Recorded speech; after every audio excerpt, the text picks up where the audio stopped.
台湾产地伫中南美洲的杜丁四脚蛇，细只是真古锥，真侪人饲来做宠物，但是大只了后，迄个形变甲真恐怖，所以袂少人甲掠去弹掉。即卖中南部即种四脚蛇是大量咧生团，已经严重侵害咱的生态。出笼啊！寄售出笼啊！你带真几啊咧？啊，你要加加哦，凶嘞吼！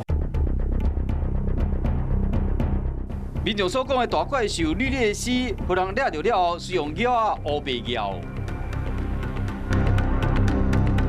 它的族群量是越来越大。那另外一个问题就是它一直往北部扩张。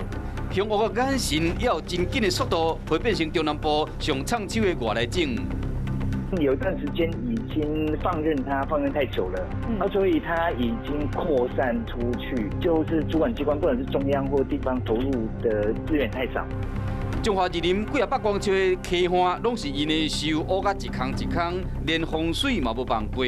族群是愈团愈大，像屏东的树仔顶，搁较惊人甲算算呢，干那一张树仔尔，顶面就比40几只。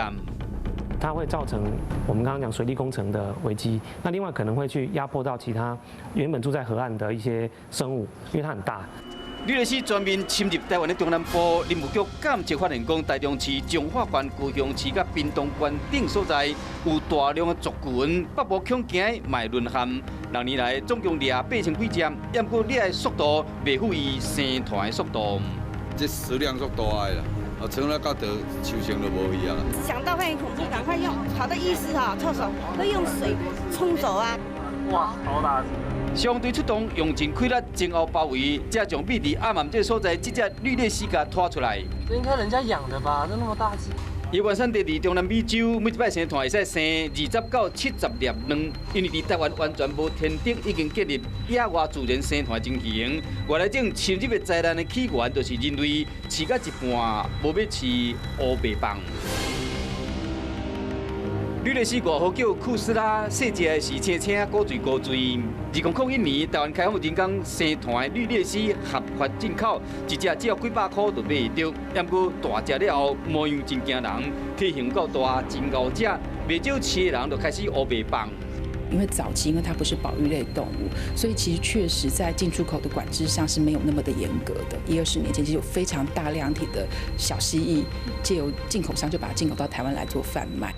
这只绿鬣蜥库斯拉，敢若一岁外，真活泼，个性温和，也不过大只了后，伊的主人无法度搁饲啊，送回宠物店回收。大部分的绿鬣蜥拢是这款的命运。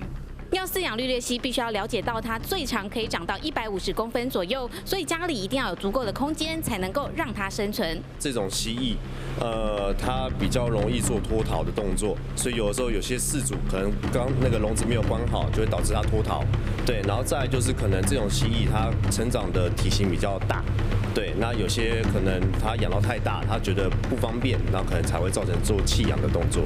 政府为了要控制生团的数量，目前严格规定，袂使搁进口来台。某人提出讲，用食绿鬣蜥来控制。一旦有民众无要饲乌白棒，就会罚钱。8月份更加规定讲，每一个饲的人拢要进行登记。也不专家批评讲，政府对外来种的管理政策拢是治标无治本。就算有法规，如果我不去通报，或者我不去登记，也没有效益，可能会造成一些原本持有或饲养的业者或是玩家，他可能。 急于脱手，就会造成另外一个弃养的动作。